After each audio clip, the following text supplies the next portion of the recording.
आई ग देवा देवा. हो बाबा तुम्ही मला कळवलं का नाही दुपारी? जानू अगं मी म्हणत होते त्यांना पण त्यांनी ऐकलं नाही ग माझं. अगं डॉक्टरांना बोलावलं होतं, काही फार झालेलं नाहीये, कमरेमध्ये उसण भरलीये फक्त. ते म्हणाले 2-3 दिवसात बरं वाटेल. ती कसली ठीक होते, मी काही आता या दुखण्यातनं उठत नाही ग बाई. आई काहीतरीच काय अनु मला वाटतं मला ना अर्धांगवायूचा झटका आलाय ग. आई डॉक्टरांनी सांगितलं ना कमरेत उसण भरलीये म्हणून. काहीतरी भलते सलते विचार करू नकोस तू. मला वाटतं तुझ्या सासरच्यांनीच माझ्यावर काहीतरी करणी केली असेल.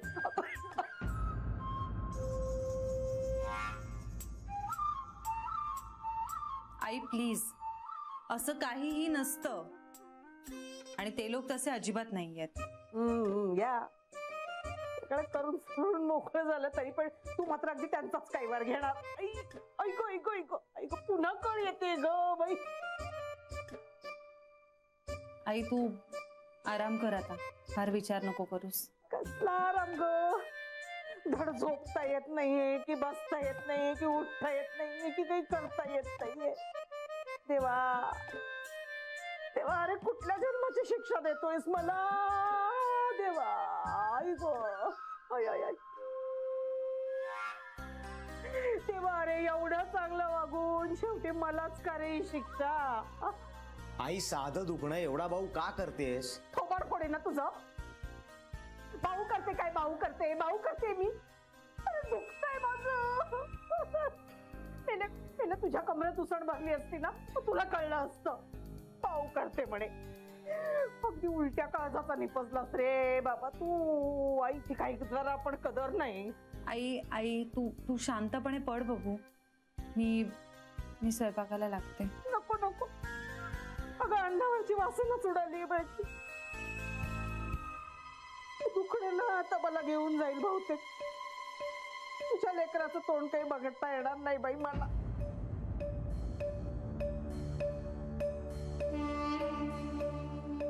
आई ग आई नको ना असं बोलूस प्लीज. कला पुरे, आपण जे काही बोलतो ना त्याला वास्तुदेवता तथास्तु म्हणत असते. हो का? मग मी जेव्हा पैसा मागत असते तेव्हा नाही ऐकत तुमचा वास्तू पुरुष. हे बरं ऐकेल अगदी. तू आवर. मी आले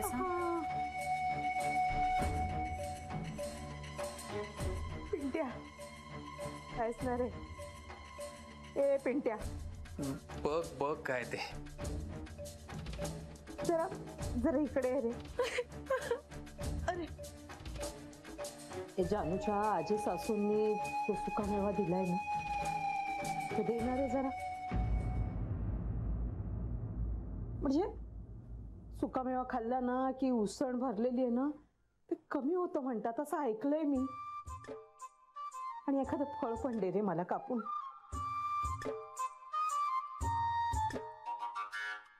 द्या. परमेश्वरा नारायणा कृपाळा. आई ग देवा देवा अरे कसली 7.5 लावलीस रे माझ्या मागे. विठ्ठला नारायणा भगवंता कृपाळा.